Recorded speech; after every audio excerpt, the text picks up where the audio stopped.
Chinese premier warns the world is entering a period of political and economic upheaval, while referencing Donald Trump. What we're about to see is something that a lot of people have warned about for many years.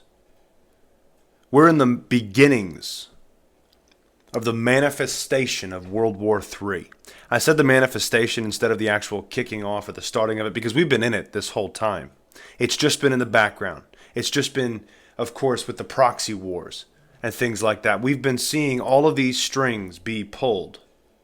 Now, don't be surprised when the stage is fully set. Because it's a stage. Don't forget that.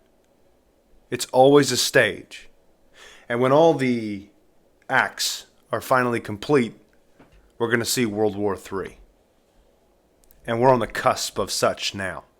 In other words, the players are in place. China's premier has warned the world is entering a period of profound political and economic upheaval as the specter of Donald Trump hung over the opening day of the country's annual National People's Congress.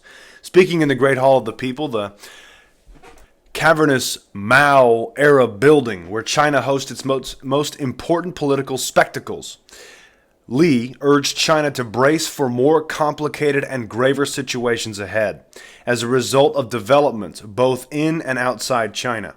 There are many uncertainties about the direction of the major economies, policies, and their spillover effects, and the factors that could cause instability and uncertainty are visibly increasing, Li warned, in what appeared to be, in part, an indirect reference to Trump's shock election. Now, of course, what we're seeing as of late with all of this nonsense going on in the mainstream media, and of course with Trump tweeting that Barack Obama was wiretapping him. Well, no, duh. The White House has been wiretapping everybody for how long now?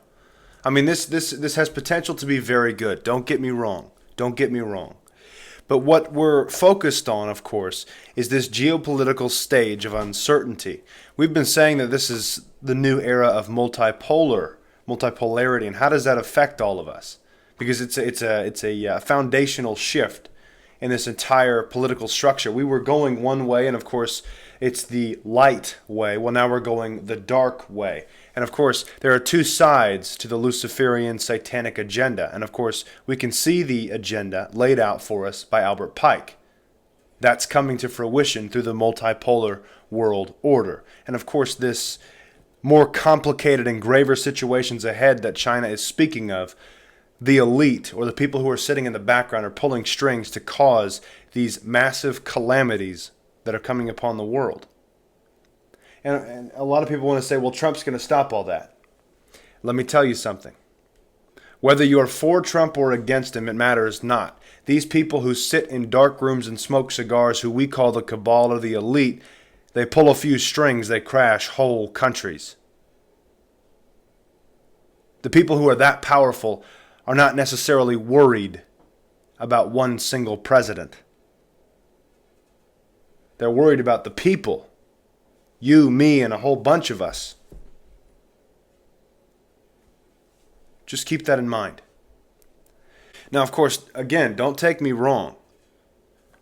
I love the fact that we could actually see Obama go to jail. I love the fact that it connects to Hillary Clinton. Yeah, this is out today as well. Hillary was tipped off on Trump wiretap. Tweeted about it 1 week prior to the election. It would be excellent to see justice with this. But anyways, back to the main point at hand here. We've got North Korea launching missiles again. This is 27 minutes ago. North Korea has launched an unidentified missile which fell into the sea of Japan, South Korea says.